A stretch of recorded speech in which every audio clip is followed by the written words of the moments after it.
श्रीमद् भागवत पुराण में भगवान श्री कृष्ण कहते हैं, इस संसार में केवल दो ही सुख हैं।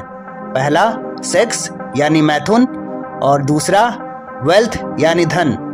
भगवान कहते हैं ये सेक्स और वेल्थ केवल मेरे अधीन है और मैं ही अपने भक्तों को प्रदान करता हूँ। और जो भी मनुष्य इस सेक्स और वेल्थ को अधर्म पूर्वक भोगता है वह पाप का भागी बनता है।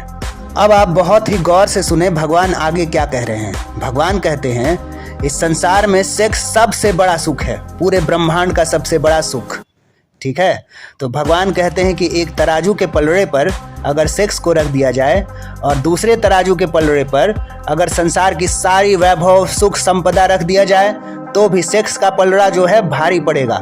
क्यों भारी पड़ेगा, अब आगे सुनिए। भगवान कहते हैं इस संसार में मनुष्य के लिए मूत्र का द्वार ही परम सुख है। इस मनुष्य योनि में भगवान हमें पृथ्वी पर भेजे हैं कमाई करने के लिए, धर्म की, पुण्य की और नाम जप करने के लिए। नाम जप करके हम अंत काल में भगवान का नाम लेते हुए इस शरीर को छोड़ेंगे तो मोक्ष को प्राप्त करेंगे और वैकुंठ लोक को जाएंगे। पर प्रायः इस पृथ्वी लोक पर देखा गया है मनुष्य चाहता है कि वह ज़्यादा से ज़्यादा धन एक्युमुलेट कर ले, छल कपट से दूसरों का मर्डर करके, हड़प करके, और दूसरा सेक्स जो सबसे बड़ा सुख है।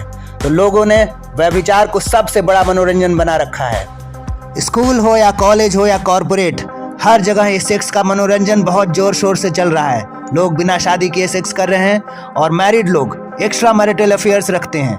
जितना धन हो जाए, जितनी भोग सामग्री हो जाए, खूब मौज से जिए, खूब भोगें।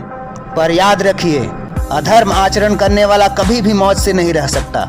जिसने भी सेक्स और वेल्थ को अधर्म से भोगा है, ये शब्द याद रखो, चिंता, भय, शोक, घबराहट और दुख, ये उसको कभी छोड़ेगा नहीं जिसने भी सेक्स और वेल्थ को अधर्म से भोगा है।